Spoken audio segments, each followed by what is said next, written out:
explain it to my friend. And she said, what's going on? What's going on with her? I said, oh, sorry, but Mark? No. Okay. Here, Mark. Was like,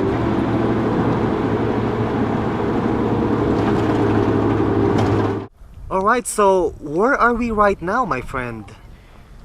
okay, Mark, we are in one higher point on the way to Tiwanaku. The name of this part is Yoko Yoko in the native language of Quechua, which means heart to heart.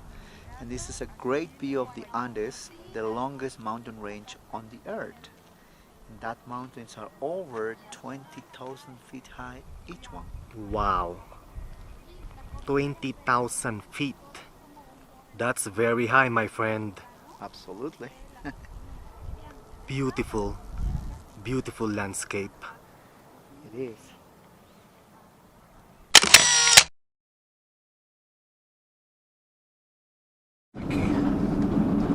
Alright folks, the welcome arc. We are now entering the Tiwanaku town. The town of Tiwanaku. Tiwanaku, 3,870 meters above sea level.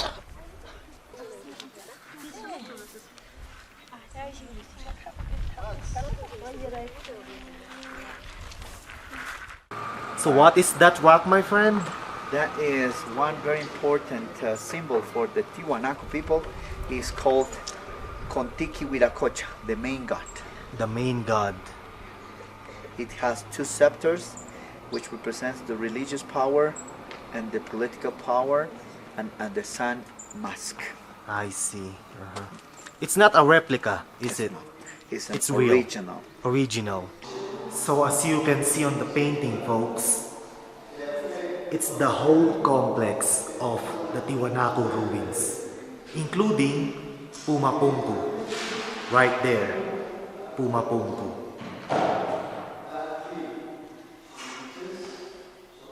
Those are students, huh? Yeah, they are coming from different parts of the state. I see. Yep, they're having a field trip. On the right hand side is the official flag of the Bolivian state, red, yellow and green. In the middle, the bigger one in the squared, or like a chessboard, is the 7 colors of the rainbow, and it represents the ancient nations in all South America. Very diverse, but the square represents the equality. The last one on the left, the red and green, is the state, La Paz state flag. Right? The 3 flags we have in the area. I see. So what is this, my friend? This is the very important artifact found out in Tiwanaku, the Stargate. The Stargate? Yeah. It's like a Hollywood movie. It a is. Stargate. We believe that the ancient people were drinking hallucinogenic drinks and they were crossing through this gate in order to go into other levels. Oh, right? I see. That was the first idea we had. Okay, my friend, this is one of the best rock works in Tiwanaku. It's called the Chachapuma, made out of black basalt. It's a volcanic rock, and it's considering the puma head and the human being body, which represents the union in between humans and animals. Is what we believe in here. You have to be in harmony with animals, with the nature and the human beings. Okay.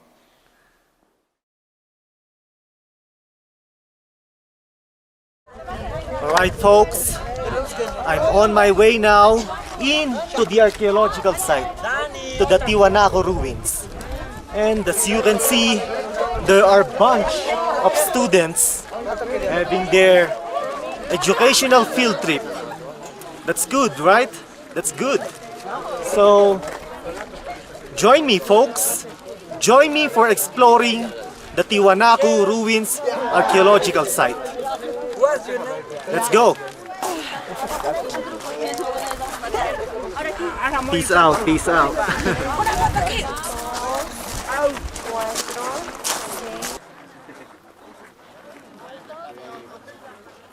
You see it, folks? UNESCO. Yep, UNESCO. So, Tiwanaku is a World Heritage Site. Okay, my dear friends from United States. Alright. Welcome to the most important place around Titicaca Lake. This place is Tiwanaku, and the Tiwanakan people were speaking Aymara, and that is a language spoken since 2,500 years before Christ. And this is a rock with a very good resonance. It's called here the loudspeaker rock. It's granite rock, and please, my dear folks, enjoy it. And thank you very much for your coming. Alright. Awesome, man. Awesome. Alright, so we're heading to the site. Vámonos! Let's go, my friends.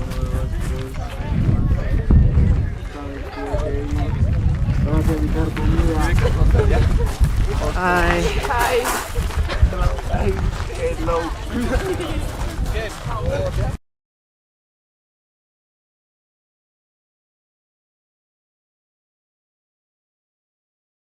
Alright, Pyramid de Akapana, and it's right there, folks, on the top of that hill. We are next to the Pyramid of Akapana, and this place had been excavated just in 1985. Is when Javier Escalante, a Bolivian archaeologist, discovered this stairway, and probably was the stairway to go up to the top of the pyramid.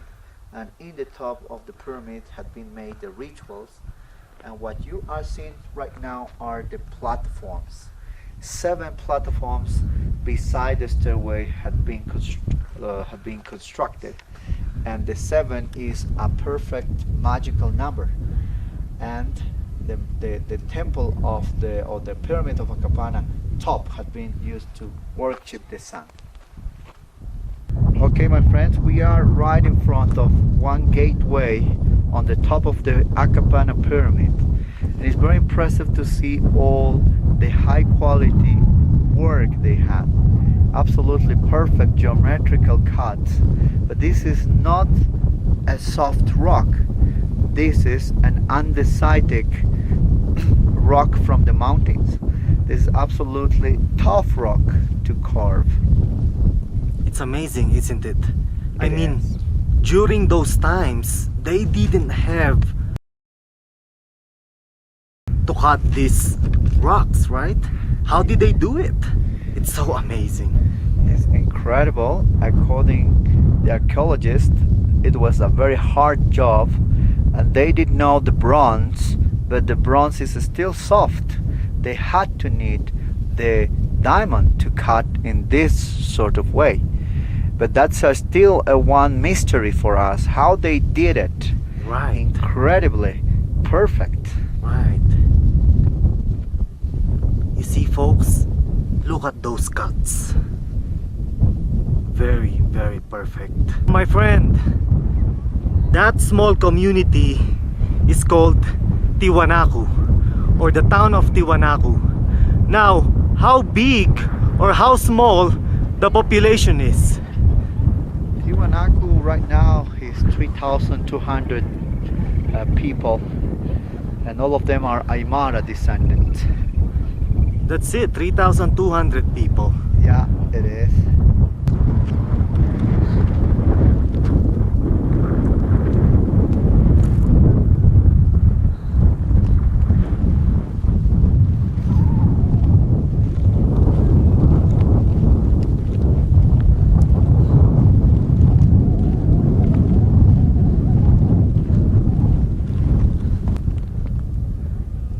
So these smaller rooms were for what purposes? The purpose, according to archaeologists in Bolivia, right on this top of the pyramid, had been used to prepare people, very important, for rituals, meditating, dressing beautifully, and decorating the people before the rituals on the top of the pyramid. I see.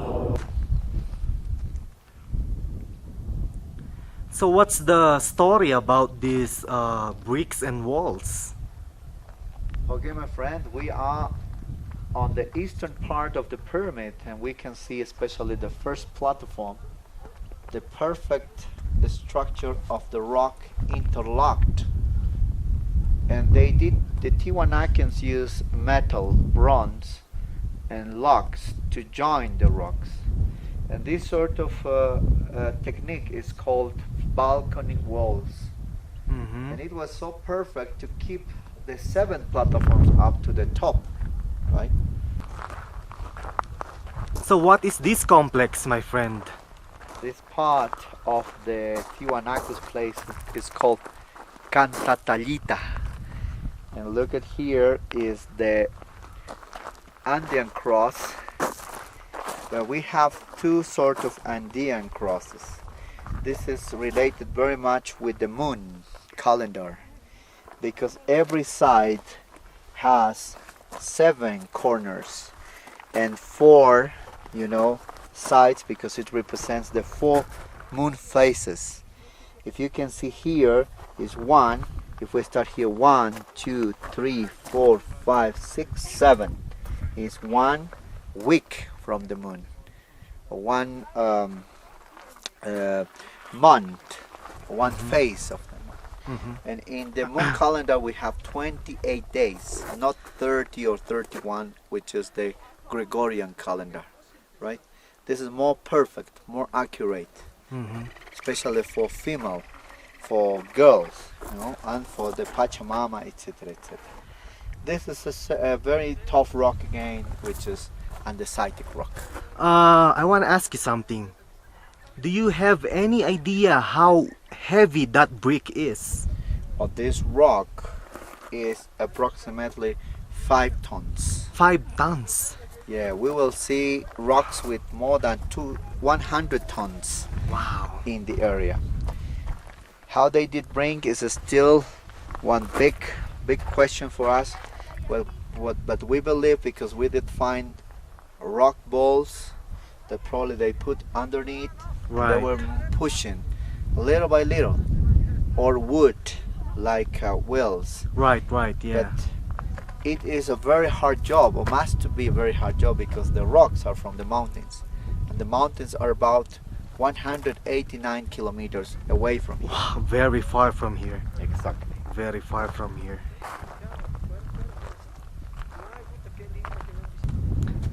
What's that? Okay, my friend.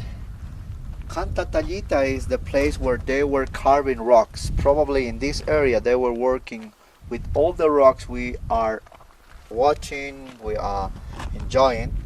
This one was part of the top of a gateway. So they were working. They were still working. Look at the tool work, some holes, some figures, some symbols. But probably this gate had been planned to be used in a common temple. But Tiwanaku in the 1200 after Christ, they had a terrible drought in the area, and they had to left this area because no way to survive. Mhm. And they left in a halfway some of their artifacts working, and you can see unfinished some ones like this. Very interesting. Very interesting indeed. Hello, my friend. Hi, Mark. Welcome to Bolivia. It's pleasure. It's my pleasure to be here in this very mega diverse country. Very beautiful landscape, my friend. Yeah, it is. The mountains, valleys. Everything jungle. is beautiful. Everything is amazing. And look at this, folks. It's so freaking unbelievable. Look at this. Amazing.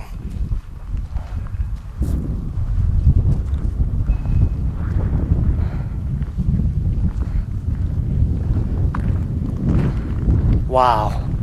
It's so amazing.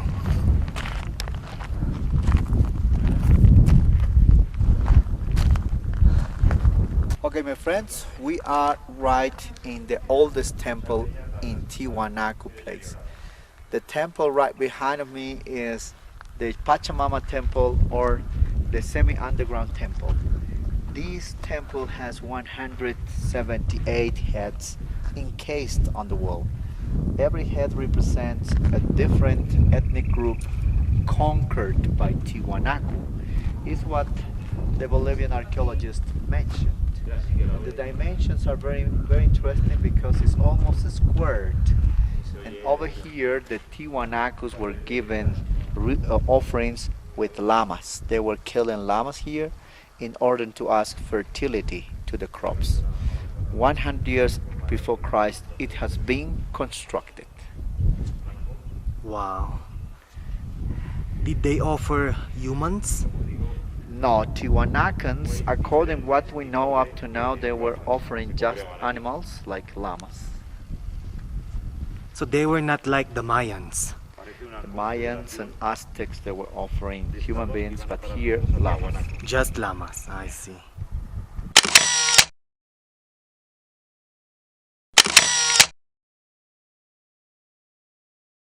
At the same time, we did discover this other one, which is the bearded monolith, because it has a beard. And this is what we do call the Kontiki. Every head looks different, and it represents absolutely the different communities dispersed in the high plateau in South America and taken by Tiwanaku like for a great empire, right?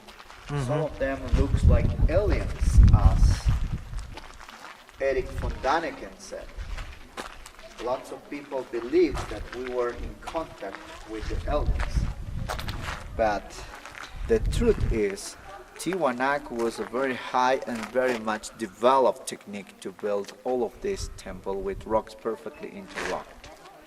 Over here they were given offerings with llamas, of course. Good, my friends, this is the best wall reconstructed since 1932 by Wendell Bennett from the United States. And all the heads encased on here are from red sandstone. And if you can see, every feature looks different. And this is what Eric von Daniken said. Look at this one. I am pointed with the sun reflection. This is what Eric von Daniken saw like a perfect alien, right? And he said these perfect constructions oriented to the east sunrise and the west sunset had been very much considering the knowledge of out of this earth, right? Is what he believed in it. 175 heads in all this temple. Okay, my dear folks, we are on front of the Kalasasaya temple, or consider also the Sun Temple, because this temple, the main face of it is facing the east, and the east is where the sun comes up. And this temple had been constructed with high precision, because the precision is when it's winter time, the sun burns right in that internal corner over there, if you are right in the center of the temple. That is the winter solstice. And look at this gateway, so perfectly interlocked, is where we can see the equinoxes. Every September 21st and March 21st, the sun crosses through this gateway, and you can see the light of the sun in there in the center. And in the opposite way, on this other corner, you can see the summer solstice in the internal corner.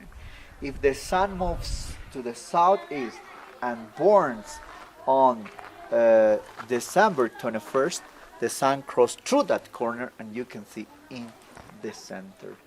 So as you can see, Tiwanaku, they were very much influenced by the calendars, by the sun movements and the moon movements. They were managing the sun calendar with this temple and the moon calendar with the moon echelon cross. All right.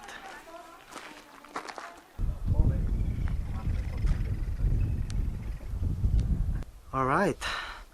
So, my friend, we are going inside the temple, right? Yes, we are going to go into the Sun Temple or the Kalasasaya through this way.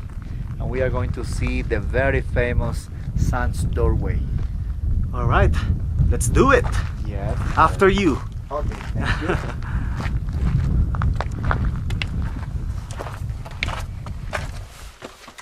Okay, Big just for us. steps. The Sun's doorway just for us. Look at the sun, perfect, right?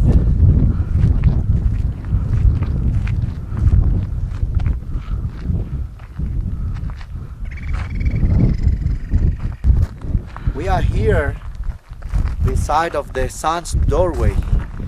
This is the best carving rock found in 1824, dropped, and the Bolivians after the independence asked to put it up, and it's when we did break it.